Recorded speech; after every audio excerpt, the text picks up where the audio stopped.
Kwema? Kwema kabisa. Pole na hongera kwa mchezo. Asante. Alama moja ambayo mmeondoka nayo leo hii inaweka kwenye eneo gani? Cha kwanza tunamshukuru Mwenyezi Mungu.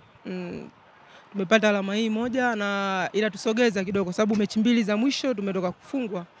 Kwa hiyo tumeanza tena, tumepata mapumziko, tumejiandaa na tunashukuru Mwenyezi Mungu tumepata alama moja. Kwa hiyo tumeongeza kitu kuliko tungekosa ingekuwa hatujapata kitu. Tunashukuru Mungu tumeongeza kitu, alama moja, tumesogea.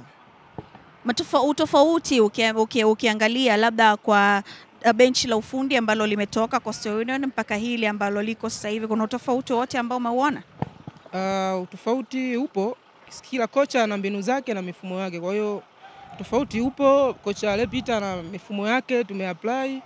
Sasa hizi kocha huu kaja ametupa mifumo yake, ndio hilo shukuru tumepata pointi moja. Kwa hiyo tofauti upo, kila kocha ana mbinu na aina yake ya kucheza. Unaweza ukasema mchezo wa leo ulikuwa na ugumu au rahisi kiasi gani, kwa sababu tukiangalia Coastal Union leo hii mmetengeneza nafasi nyingi za magoli lakini mmeshindwa kuzitumia?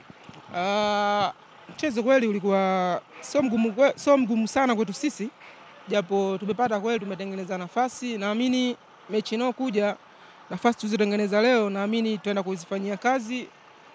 Inshallah mechi inayokuja tukipata nafasi mbili tunaweza tukafunga zote mbili au moja. Naamini kwamba mchezo huu na unaokuja itakuwa na tofauti. Inafuatia itakuwa nyumbani. Itakuwa Tanga Mkwakwani, kwa hiyo naamini ushindi utakuwepo inshallah. Itakuwa na kibarua kikubwa cha kuaminisha wana Coastal Union kwamba msimu huu ni wa kwenu na msimu huu mna kitu ambacho mnahitaji kukitafuta. Leo hii unaporejea kwenye chumba cha kubadilishia nguo, ni nini ambacho mnaanza kwenda kukifanyia kazi?